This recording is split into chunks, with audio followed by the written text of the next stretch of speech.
Hello दोस्तों, नमस्कार। मैं जेके चौरसिया स्वागत करता हूं आप सभी का आपके अपने चैनल एक्सीलेंट गुरुकुल में।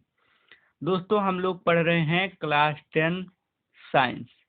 तो हम लोग पहले बेसिक से पढ़ेंगे, फिर आपके चैप्टर पर चलेंगे। तो चलिए स्टार्ट करते हैं। देखो, पहले हम लोग ये देखेंगे कि साइंस होता क्या है। तो साइंस देखो क्या होता है। साइंस साइंस जो है ये अंग्रेजी भाषा का शब्द है। साइंस इसका जो उद्भव है यानी उत्पत्ति है, ये लैटिन भाषा के शब्द साइंटिया से हुआ है। साइंटिया क्या है? जिसका अर्थ होता है जानना। ठीक। अब देखो, संस्कृत भाषा का शब्द विज्ञान, ये विज्ञान जो है ये संस्कृत भाषा का शब्द है। इसका अर्थ भी होता है जानना। वही अर्थ ये भी व्यक्त करता है। अब देखो, अरबी भाषा में एक शब्द आता है इल्म। इल्म का भी अर्थ होता है जानना यानी जानकार। ठीक। तो साथियों, इस तरीके से हमने पूरे साइंस को पढ़ा, उसके इंट्रोडक्शन को पढ़ा। और कभी कभी ऐसे कहीं कहीं दिया रहता है विज्ञान, बी प्लस ज्ञान। विज्ञान का अर्थ होता है बी प्लस ज्ञान। बी माने विशेष ज्ञान। ये भी आप लिख सकते हैं कि विज्ञान शब्द दो शब्दों के मिलकर बना हुआ बी प्लस ज्ञान। बी का अर्थ होता है विशेष, ज्ञान का अर्थ होता है जानकारी। जिसके माध्यम से हमें विशेष जानकारी मिले वही विज्ञान है। अब हम लोग क्लास 10 का पहला चैप्टर है केमिकल रिएक्शन यानी रासायनिक अभिक्रियाएं। तो हम लोग आते हैं रासायनिक अभिक्रियाओं पर। दोस्तों, अध्याय 1 क्लास 10 रासायनिक अभिक्रियाएं। देखो, पहले इसमें पढ़ा जाता है परिवर्तन ही संसार का नियम। परिवर्तन प्रकृति का नियम है। आप लोगों ने सुना होगा कि जो परिवर्तन है वही संसार का नियम होता है। देखो, इसमें क्या होता है, जैसे जब कोई जो व्यक्ति होता है, इंसान होते हैं, उसके भी शरीर में परिवर्तन होते रहते हैं। पहले हम लोग छोटे बच्चे होते हैं, फिर और बड़े होते हैं यानी जवान हो जाते हैं, और फिर बूढ़े हो जाते हैं। ये हमारे शारीरिक परिवर्तन हैं। इसी प्रकार से पदार्थ में भी परिवर्तन होते रहते हैं। तो कौन कौन से परिवर्तन होते हैं, आइए हम लोग विस्तार से जानते हैं। परिवर्तन प्रकृति का नियम है। रसायन का मुख्य उद्देश्य उन परिवर्तनों का अध्ययन करना है जो विशेष परिस्थितियों में होते हैं। प्रत्येक पदार्थ में समय समय पर परिवर्तन होते रहते हैं, और परिवर्तन जो होता है इनको दो भागों में बांटा गया है। पहला कौन सा? पहला होता है भौतिक परिवर्तन, दूसरा होता है रासायनिक परिवर्तन। तो पदार्थ में दो परिवर्तन होते हैं।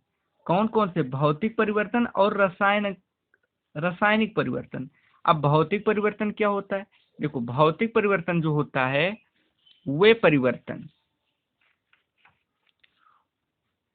परिवर्तन जिनमें पदार्थों के भौतिक गुण, जिनके आकार, रंग, अवस्था, ताप इत्यादि अस्थायी रूप से बदल जाते हैं, परंतु उनके संगठन अथवा भार में कोई परिवर्तन नहीं होता है, ना ही कोई नया पदार्थ बनता है। जैसे बल्ब का जलना। ठीक। बल्ब का जलना ये क्या है? भौतिक परिवर्तन है।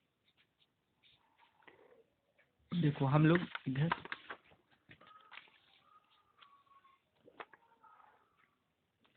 परिवर्तन क्या होता है? भौतिक परिवर्तन अस्थायी होते हैं। यदि कारणों को पुनः हटा लिया जाए तो पुनः अपनी अवस्था में आ जाते हैं।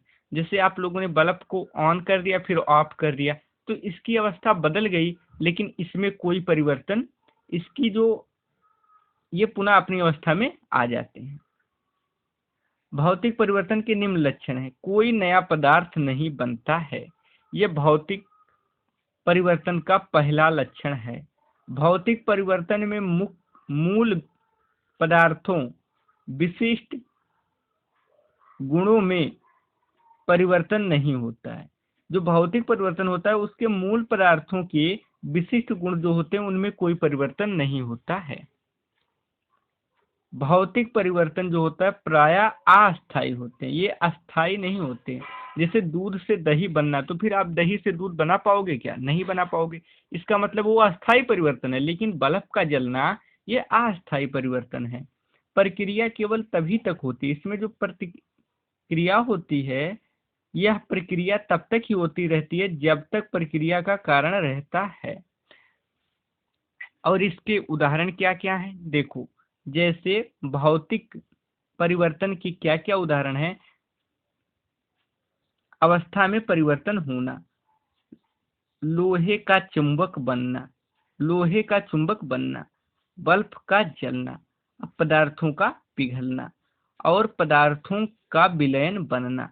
ठीक, जैसे आपने बल्ब को, हमने आपको बताया कि बल्ब अगर आप ऑन करते हैं बल्ब जल जाता है, फिर आप स्विच को ऑफ करेंगे बल्ब बुझ जाएगा, लेकिन बल्ब की अवस्था में कोई परिवर्तन नहीं आएगा। और यह जो परिवर्तन होता है ये अस्थायी परिवर्तन होते हैं। इसी प्रकार लोहे का चुंबक बनना और पदार्थों का पिघलना, जैसे किसी भी पदार्थ को आपने पिघल गए और फिर उस पिघलने से वो पदार्थ आपने प्राप्त कर लिया, तो इस पदार्थ में कोई परिवर्तन नहीं हुआ। ऐसे पदार्थों का विलयन बनना भी है। तो दोस्तों, मैं उम्मीद करता हूँ ये सेशन आप लोगों को बहुत अच्छे से समझ में आया होगा। अगर आप लोगों को ये वीडियो पसंद आ रही है तो आप इसे लाइक करिए और ज़्यादा से ज़्यादा शेयर करिए, जिससे और लोगों को ये वीडियो मिलती रहे। साथ ही साथ अगर आपने चैनल को सब्सक्राइब नहीं किया तो सब्सक्राइब जरूर करें, जिससे आने वाले वीडियो आपको मिलती रहे। Thank you so much.